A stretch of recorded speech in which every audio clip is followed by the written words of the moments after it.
ये जो civilisational power की जो बात होती है ना, it is very nice till a think tank. The global superpower doesn't understand the concept of civilizational power.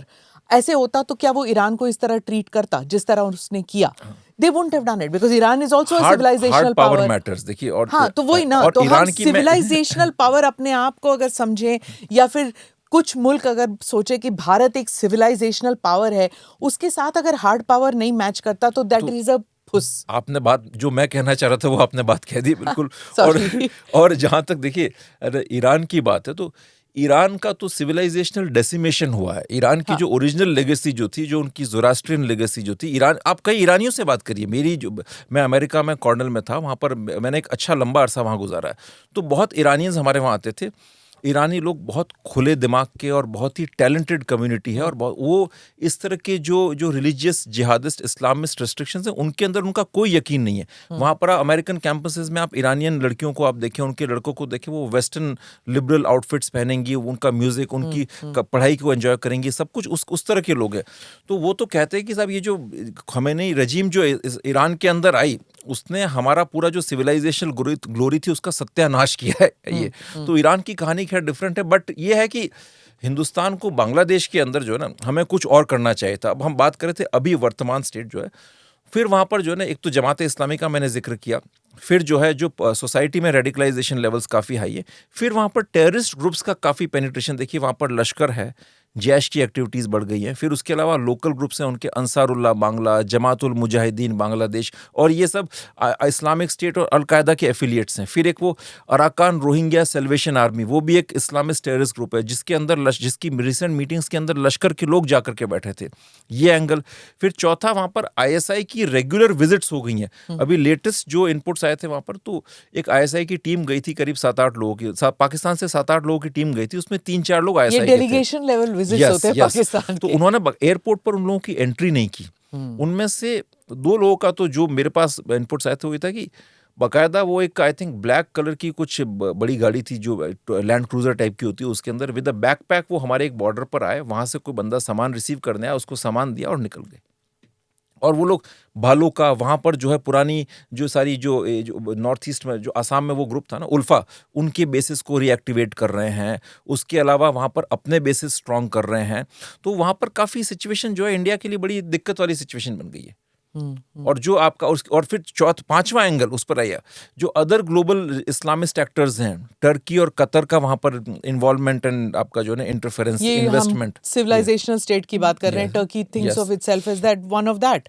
नहीं, वो है, लेकिन हमारे एंटी सिविलाइजेशनल स्टेट। हाँ, मतलब वो उनका their civilizational state's goal is jihad also. Yes. उनका जो ऑटोमन जो ये जो नए जो हैं मिस्टर एर्दोगान, ये अपने आप को नए खलीफा समझते हैं। तो उनका विजन ये है कि पूरे सेंट्रल एशिया के अंदर एक नया टर्किक पूरा एक इन्फ्लुएंस का जो एक पूरा रीजन वहाँ बनाया जाए और ग्लोबल उम्मा की लीडरशिप ली जाए। और ये लिटरेचर मिला है, ये जो अभी जो दिल्ली अटैक हुआ था उसमें भी ये कैलिफेट की बात सब कर रहे थे। बिल्कुल। तो वो अपने आप को, बिकॉज वो ऑटोमन एम्पायर का अपने आप को मानते हैं कि उसके हम वो हैं वंशज के असर से, उसकी लेगेसी है हमारी। तो हमारे पास एक क्लेम है कि इस ग्लोबल उम्मा की लीडरशिप को हथियाने का। और उनका साउथ एशिया में क्यों इंटरेस्ट है, ये बड़ा एक इंटरेस्टिंग सवाल है। देखिए, उनको अरब वर्ल्ड के अंदर, वेस्ट एशिया में उनको चैलेंज मिलेगा, बिकॉज सऊदी अरेबिया कस्टोडियन है इन दोनों आपकी जो सारी होली प्लेसेस उनके पास में है। जो इनकी जो ऑटोमन्स को जो लड़ाई जो हुई थी पहले, वो सऊदी अल सौद डायनेस्टी जो थी, जो सऊदी अरेबिया के जो वहाबी जो थे उनके साथ उनकी लड़ाई हुई, जिनको फिर वेस्टर्न पावर्स ने सपोर्ट किया और ऑटोमन एम्पायर खत्म हुआ।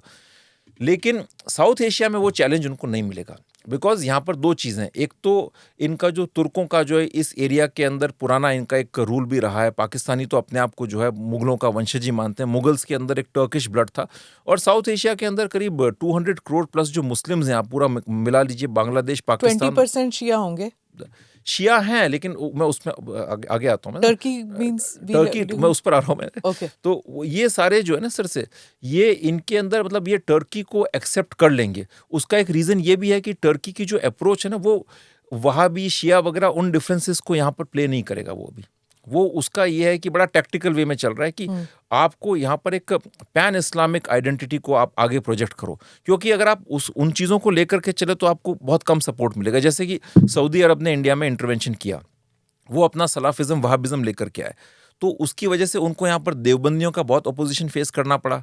अब बरेलवी हैं, वो देवबंदियों से आपस में काफ़ी लड़ रहे हैं कैसे, तो वो तुर्की वाले ये लोग समझ गए हैं वो कि साहब आप ये मत करो, जिसको जो मिठाई चाहिए, जिसको जो चीज़ चाहिए वो उसको सर्व करो। तो वो जो रिलीजियस लोग हैं, उनकी जो हार्डकोर बिल्कुल वहाबी सलफ़ी आइडियोलॉजी की जैसे पीएफआई वगैरह थे, उनके सामने वो अपनी तस्वीर लेके जाते हैं।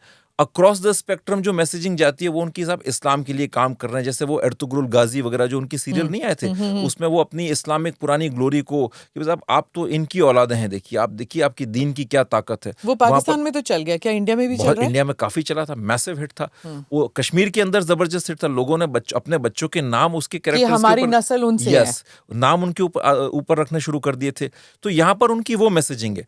फिर उनका तीसरा जो प्लेटफॉर्म है वो ये कि जो मुस्लिम कम्युनिटी के जो प्रोमिनेंट बिजनेसमैन जो बिजनेस लीडर्स हैं उनको अप्रोच कर रहे हैं, पॉलिटिशियंस को अप्रोच कर रहे हैं, जो मौलाना हैं इनके, मतलब हर साल जो है आप देखेंगे तो टर्किश एयरलाइंस में इनको सीट्स फ्री मिलती हैं, कतर एयरवेज में इनको सीट्स फ्री मिलती हैं, और कई सारे स्कॉलर्स यहाँ पर जाते हैं जमाते इस्लामी के, और जो है ना आपके जो देवबंद वाले 20-20, 25-25 मौलानाओं के दल वहाँ पर जाते हैं टर्की, और वो उनको सारा इंडोक्ट्रिनेशन होता है वहाँ पर। स्टूडेंट्स भी जाते हैं ऐसे। और ये लोग क्या करते हैं कि ज़्यादा जो फेमस लोग हैं वो कोशिश करते हैं कि वो लोग नज़र में आ जाएंगे तो उनको आप रहने दीजिए, जो थोड़े से नीचे लेवल के जो मौलाना 2nd टियर 3rd टियर उनको वहाँ पर भेजते हैं। और टर्की का इन्वॉल्वमेंट इस हद तक है कि कश्मीर से अभी रिसेंटली हमें पता चला था कि जो साउथ कश्मीर है, अनंतनाग, और वहाँ से जो जमाते इस्लामी से एफिलिएटेड जो यंग लड़के हैं वो पहले टर्की जा रहे हैं। टर्की के अंदर उनका पूरा जो है ना वो सारा इंडोक्ट्रिनेशन, शिक्षा विक्षा, और फिर वहाँ से पाकिस्तान से पासपोर्ट चेंज, और वहाँ से फिर बांग्लादेश, और बांग्लादेश में जाकर के जमाते इस्लामी के साथ कोऑर्डिनेशन और लश्कर वश्कर की एक्टिविटीज़ को कोऑर्डिनेट कर रहे हैं। टर्की कश्मीर के अंदर जो टेरर ग्रुप्स हैं उनको स्मॉल आर्म्स वेपन सप्लाई तक में इन्वॉल्वमेंट है।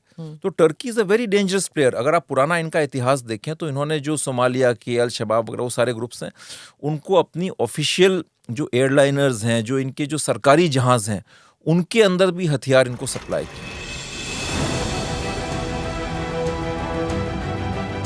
नमस्ते, जय Hind. you're watching ANI podcast with Smita प्रकाश। अगर हम उसको मस्जिद कहेंगे तो फिर विवाद होगा। The issue is टूटा है क्या भारत? 400 पार का मतलब ये है कि संविधान खतरे में है। क्या हम लोग ये निर्देश देते हैं कि फला को गिरफ्तार करके जेल डाल दें? वही तो कह रहे हैं सब। ये बेबुनियाद निराधार आरोप। सच्चा सुनना चाहो देखो स्मिता प्रकाश ANI, it does not lie।